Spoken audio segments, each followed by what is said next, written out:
Good morning sa inyong mga friends. Ayan, medyo matagal-tagal din akong hindi nag-video dito, nakapagkuha ng update.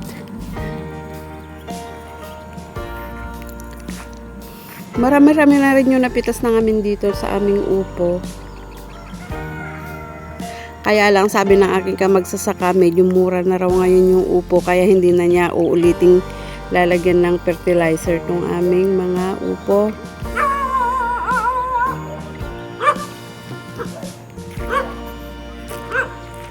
Ayan yung aking kamagsasaka. Ito yung dati naming taniman ng kamatis. Hanggang doon. Mga tanim ngayon ng kamagsasaka ko dito is mga sili. Yan yung mga sili. Kaya nga lang sa init ng panahon, kasi dito sa amin ngayon is napakainit. Maraming namamatay dito sa mga tanim niyang sili. Medyo malaki-laki na rin naman sila. Kaya nga lang, maraming namamatay na. Kasi dito sa amin, umaabot dito ng 42 degrees. Yung init. Yung sobrang init talaga pagkatanghali dito sa amin.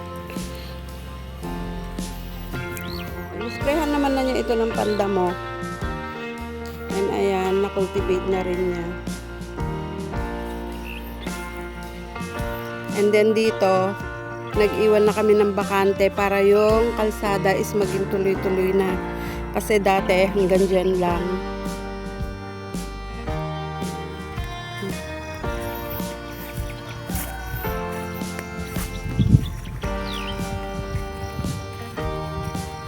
And then dito naman, ayan, ito naman yung taniman ng sitaw ni sister ko.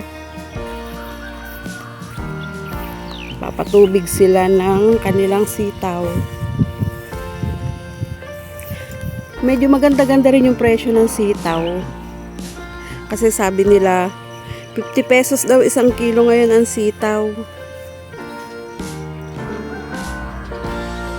Ay, ba't nag-trespassing ka dyan?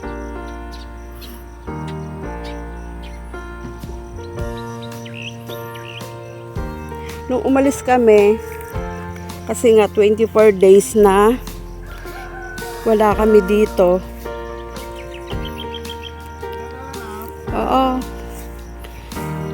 Nung umalis kami, maliliit pa tong sitaw ni sister ko. Pero ngayon, ayan, malapit na sila ditong mag-harvest.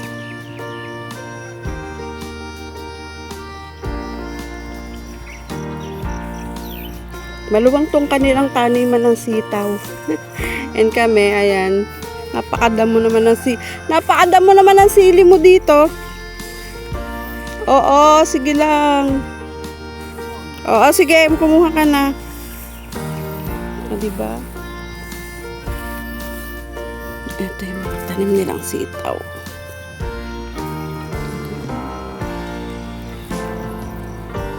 Bakit hindi pa sila nagpitas? Oo nga, pero ang dami ng bunga, oh. O, diba? Ito lang ang maganda pag may tanim ang kapitbahay. May libre kang ulam na mahihingi. Diba? Pero ito, hindi pa kami kukuha dyan. Kasi kahapon kauulam lang namin ng sitaw. Ayan, gaganda nung kanilang mga sitaw. And kami, hindi kami nagtanim ng sitaw kasi alam kong aalis kami. Kaya, sabi ng kamagsasaka ko, hindi muna kami magtatanim.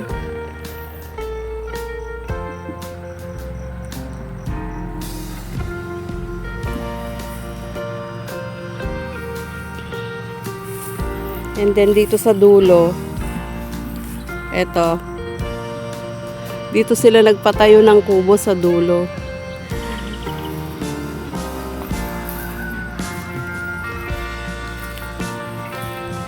Pinatayo daw sila ditong gripo eh.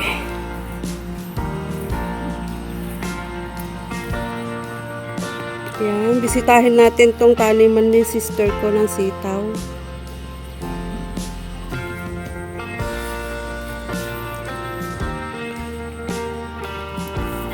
Okay na ng mga bunga oh.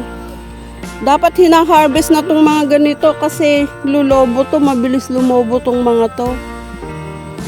Ay, dito.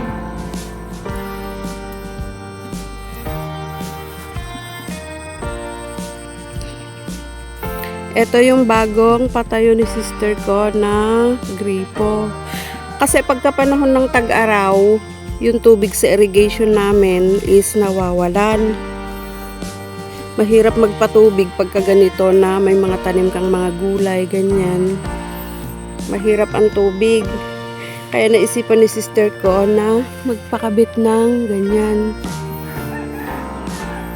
Diba? Pagkatapos dito, ikakabit yung motor para magkaroon ng patubig.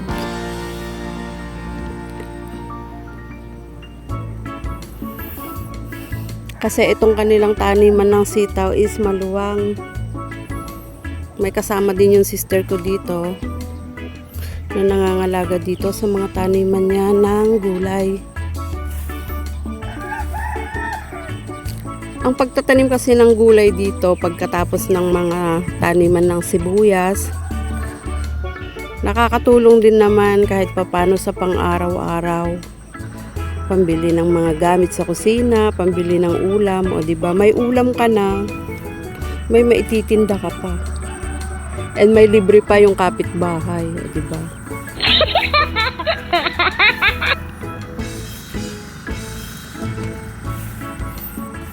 Kaya lang, pagpipitas ng sitaw, sakripisyo din naman to. Kasi hindi mo po pwedeng pitasan ito ng mag-isa ka lang. Yung kamagsasaka ko, may tanim din namang sitaw, kaya lang pang-ulam lang.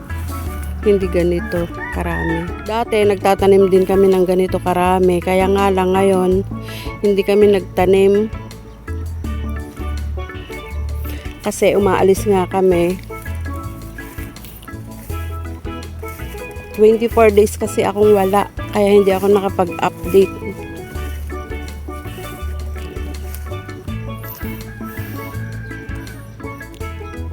Dapat tong mga ganito, hina-harvest na. Kasi madaling lumobo itong mga ganitong klase ng sitaw. Pero bukas siguro mag-ano sila dito. Magka-harvest sila. Oh, katulad nito, mga to. Ito malalaki na to, oh.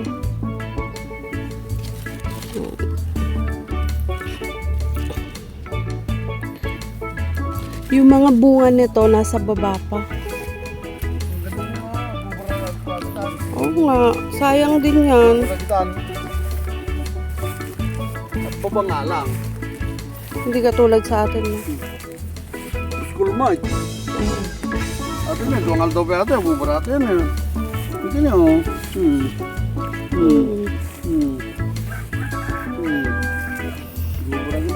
Nagbatik pa lang, pusa na niya, kalukurugi na pa lang na eh.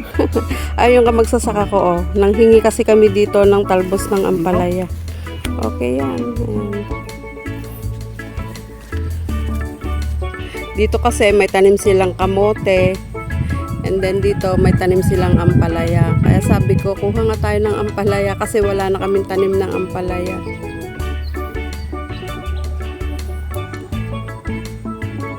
Bakit dito sa kabila napakadamo? Oo. Hindi mo pa ba yan inisprayhan? Hindi mo pa inisprayhan dyan? Matay na ang manggag na rin. Puro pa na narot, sida po na. Napakadamo ng kanyang bukid ngayon. Oh.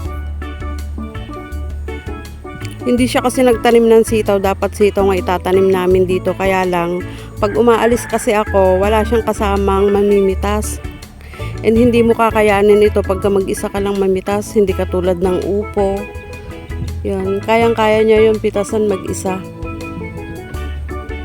Pero itong ganito kaluwang, kahit isang pinitak lang, mahihirapan siyang mamitas. Kasi wala siyang kasama, kasi umaalis na ako. Katulad nga ngayon, kararating lang namin kahapon, 24 days kaming wala. Kaya 24 days din siyang walang kasamang nag-harvest dun sa aming upo.